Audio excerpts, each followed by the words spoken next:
차상순 기성교회 목사 간증. 평양에서부터 선생님을 모셔온 분. 원리로 설교하여 기성교회 80여 명이 개종. 차상순 목사님은 일찍이 참부모님을 만나 원리를 알고 목회 전선에서 일해 오셨습니다. 1946년 여름 평양에서 참부모님을 만나 30여 년간 뜻의 최전선에서 수고해 온 차상순 목사의 간증을 살펴봅니다. 우리 집은 3대째 기독교 장로 가게입니다. 할아버지가 독실한 신자이며 어머니도 신앙 가정 출신입니다. 나는 어머니 등에 업혀 교회를 다녔습니다. 또 기독교계 학교를 졸업하고 일본으로 건너가 야학을 하였는데 일본에서는 직장을 갖고 있어서 교회에 갈 시간이 없었습니다. 25세 때 한국인 교회를 다니게 되어 다시 신앙생활을 하게 되었습니다. 신사참배를 거부하여 순교하신 목사의 부흥회에 참가하여 많은 은혜를 받고 진실한 신앙생활을 할 각오를 하였고 11조 헌금 생활을 계속하였습니다. 성서를 잘 아는 사람이 부러워 30번 이상 성서를 읽었습니다. 성서를 알면 알수록 의문이 많이 생겼고 목사님에게 여러 가지 질문을 해보았는데 시원한 답변을 듣지 못했습니다. 당시 신사참배와 창시계명을 강요받았는데 나는 그것이 싫어서 만주로 갔습니다. 진정한 신앙인이 되려고 전도사 시험을 쳐서 합격하여 전도 생활을 하면서 신학원을 3년간 다녔습니다. 일제 말기에 다시 고향인 황해도로 돌아왔는데 바로 해방되었습니다. 해방되어 평양에 있는 처갓집으로 갔습니다. 해방 전후의 평양에서는 실령적인 종교단체가 우후죽순처럼 나타났습니다. 평양은 동양의 예루살렘이라고 할 정도로 신앙의 새로운 파도가 치고 있었습니다. 그러나 공산당이 들어오자마자 상황은 돌변했습니다. 해방 다음해 음력 6월이었습니다. 아내의 오빠 친구와 같이 평양의 김인주 씨 댁으로 가서 나 씨라는 사람의 방에서 문선명 선생님을 만났습니다. 당시 선생님은 기도하시면 너무나도 울으셔서 땀과 눈물로 옷이 흠뻑 젖어 매일 옷을 갈아 입을 정도였습니다. 지금까지 어느 목사에게도 듣지 못한 말씀을 들었습니다. 평양에서 신앙이 독실하고 신령한 사람들이 많이 모였기 때문에 분위기가 은혜에 차고 선생님의 말씀이 우리가 가지고 있는 의문을 모두 풀어주셨습니다. 당시 내 마음은 천국이 이루어지는 느낌으로 기쁨 속에 생활하였습니다. 그 당시에 안나와 시몬이 아기 예수님을 증거한 것처럼 간증과 은혜의 순간이었습니다. 어느 날 옥세연 씨가 계시를 받고 서평양에서 찾아왔습니다. 오는 길까지 가르쳐 준 것 같습니다. 그분은 부유한 가정에 살고 있어서 그로 인해 물질적인 많은 도움을 받았습니다.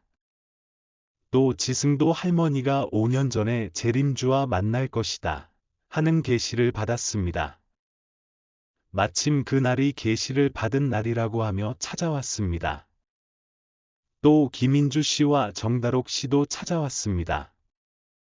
그분들은 가정에서 많은 박해를 받으면서 따라왔습니다. 김원필 씨는 20세 청년으로 기독교 목사를 그만두고 뜻을 따라왔습니다. 당시 남자는 선생님, 원필 씨, 그리가 나, 세 사람밖에 없었습니다. 원필 씨는 요셉같이 신앙이 강하고 지승도 씨와 옥세연 씨는 시몬, 안나처럼 예언하는 능력을 가진 사람들이었습니다. 그리고 기성교회의 온갖 압력, 가정의 박해, 사회적인 냉대를 뿌리치고 나온 정다록 씨와 김인주 씨는 예수님의 무덤을 찾아간 마리아와 같은 신앙을 가진 분들이라고 볼 수 있습니다. 당시 따르던 사람들은 각 교회에서 신앙의 중심이 되어 있었으며 가정적인 환경이 좋은 분들이었기 때문에 기성교회의 박해는 대단히 많았습니다. 선생님이 감옥에 들어간 것도 그들의 밀고 때문이었습니다. 옥세연 씨는 장로인 남편으로부터, 정다록 씨는 목사인 아버지로부터, 김인주 씨는 남편으로부터 반대를 받았습니다. 내가 당시에 목사에게 가서 선생님에 대한 말을 하자 미친 소리라고 하며 들어주지 않았습니다. 은혜로운 분위기 가운데 있었으므로 어떠한 박해도 이겨낼 수 있었는데 생활에 어려움이 시작되었습니다.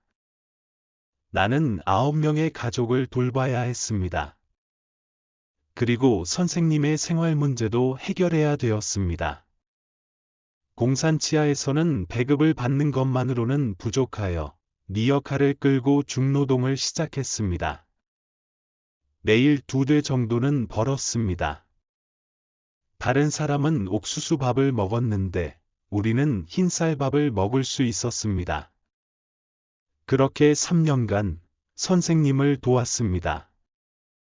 그때도 밤 2시까지 말씀을 듣고 아침 5시에 일어나 하나님께 세배 경배를 드렸습니다. 남자들이 없었으므로 말씀을 하실 때 나갈 수 없었습니다. 선생님이 흥남형무소에 들어가셨는데 유인이 북진하여 출감할 수 있었습니다.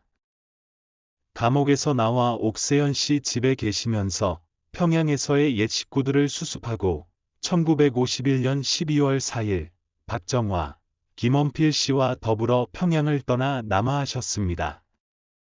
이 사실은 나중에 알게 되었는데 나는 그 다음날 가정을 두고 혼자 남하하였습니다. 부산에 와서 제3부두에서 노동을 하였습니다. 나중에 안 일인데 선생님도 제4부두에서 노동을 하셨다고 합니다. 그 후에는 장로교에서 목사를 하고 있는 친구를 만나 대전에서 가정 방문 전도를 하였습니다. 그때 대전에 장로교회를 세웠습니다. 선생님으로부터 받은 말씀으로 설교를 하니 분위기가 대단히 은혜로워 갔습니다. 내가 수원에 있다는 것을 알고 이유한 목사를 보내주셨습니다. 그때 처음으로 흥인동 교회에서 유유원 교회장의 강의를 들었습니다. 대단히 은혜로웠습니다. 2년간 그 교회에서 서울에서 들은 강의로 설교를 했습니다. 그러나 서울에서 학교를 다니던 어느 학생이 설교를 듣고 통일교회 원리다 고 감리교 중앙본부에 알렸습니다. 목사회의에서 문책을 받고 그들 앞에서 정당성을 호소했지만 면책되었습니다. 그 후 후계자가 왔습니다만 신자들은 3사람만 남고 80여 명이 모두 나를 따라 나왔습니다. 그들과 더불어 10일 후에 다시 새로운 교회를 세워 예배를 드렸습니다.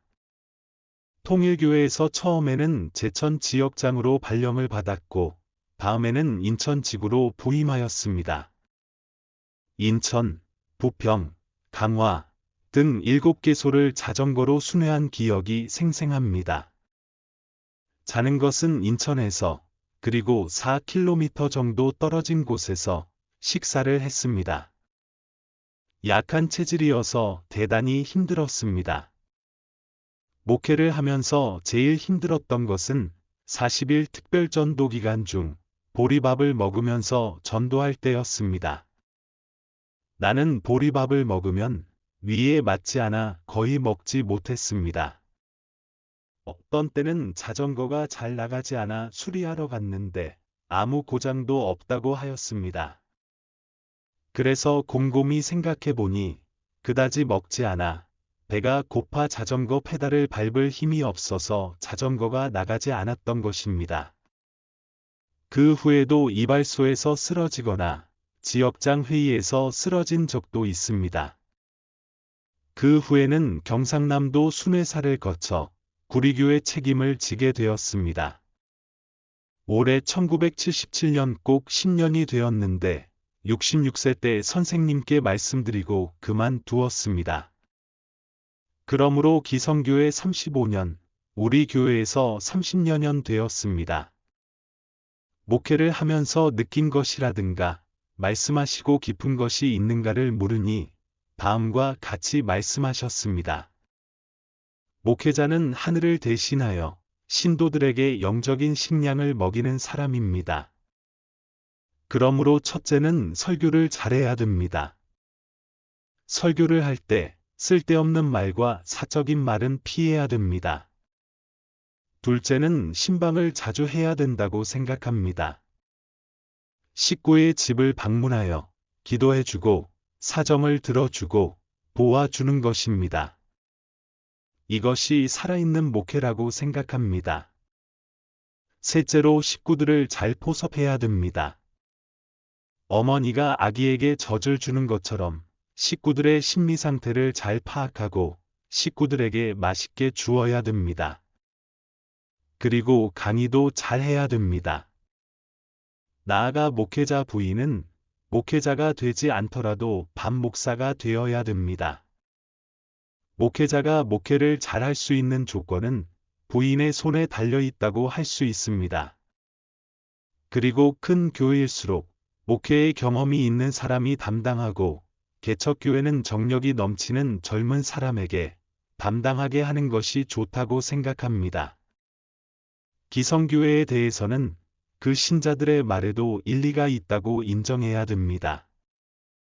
우리 교회가 옳다고 해도 그들이 말을 듣지 않고 고집을 부릴 때는 일단 그에 부딪히지 말고 말을 이어 가도록 하는 것이 좋을 것입니다. 내가 80여 명을 데리고 온 것처럼 그들도 언젠가는 문을 열 것입니다. 우리의 노력 여하에 따라 그들이 우리를 이해할 시기도 단축될 것이라고 생각합니다. 차상순 목사님의 생애는 먼저 선택되어 해가 거듭되어도 변함없는 심정은 공로가 많은 사람만이 갖는 특권이라고 생각합니다. 구독, 좋아요는 많은 힘이 됩니다. 시청해 주셔서 감사합니다.